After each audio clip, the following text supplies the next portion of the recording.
va parler d'une rencontre et d'un débat. Débat avec de jeunes étudiants en journalisme sur la situation d'ailleurs du journalisme en Afrique, avec notamment la présence au Maroc, et c'est un plaisir, d'Aboubacar Abdoulouaïdou Maïga, qui est le directeur général de l'école supérieure de journalisme et des sciences de la communication à Bamako, au Mali. Oui. Il est en visite. Alors, tu as assisté à cette... Oui, moi j'ai assisté en tant qu'intervenant aux côtés de mon ami, le directeur général de l'Institut de Bamako. Donc on a discuté, il y a eu un débat.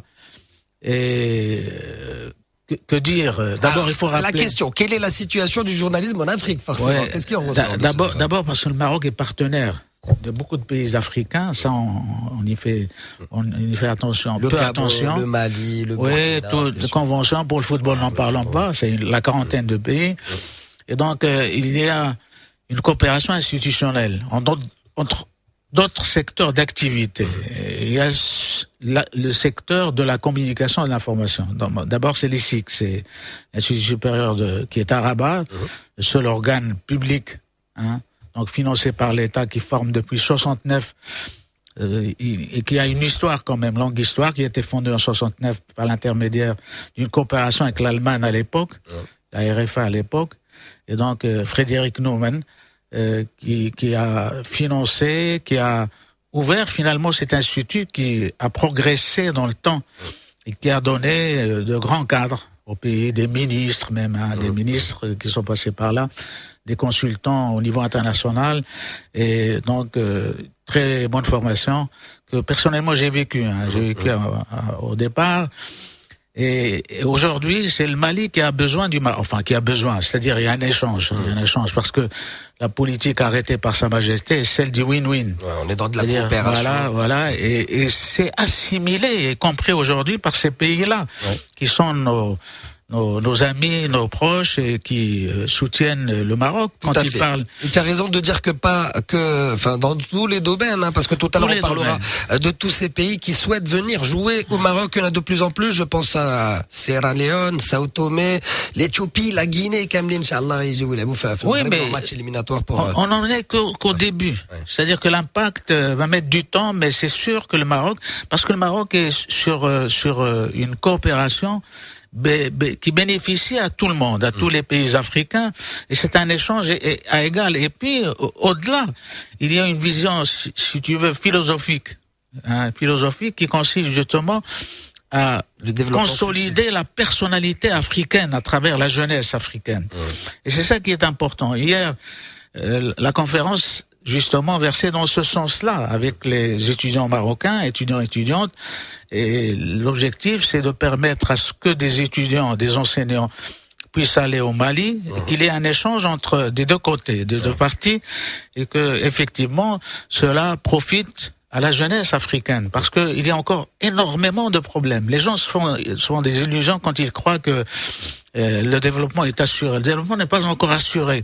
Et puis, il faudrait que ce développement soit interne, intra-africain, en quelque sorte.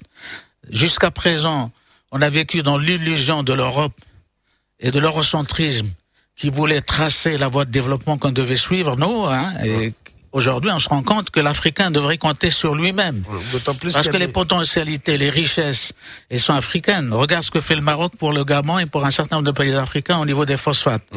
Donc c'est très important. Et parce qu'il y a des relations de fraternité historique. Oui, mais il faut encore créer d'autres structures qui permettent à l'Afrique de mettre en pratique cette notion de développement. Développement interne, intra-africain, c'est-à-dire une coopération qui soit entre les autochtones.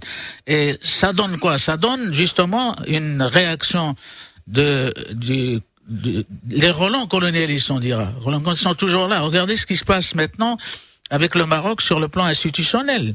C'est-à-dire on est en train de nous casser sur la base de rumeurs, de fake news. Pourquoi? Mais vraiment, c'est des faux problèmes pour cacher l'essentiel. Ce que quelqu'un appelait le pillage du tiers-monde. Le pillage du tiers-monde. Et le pillage d'Afrique, des richesses africaines.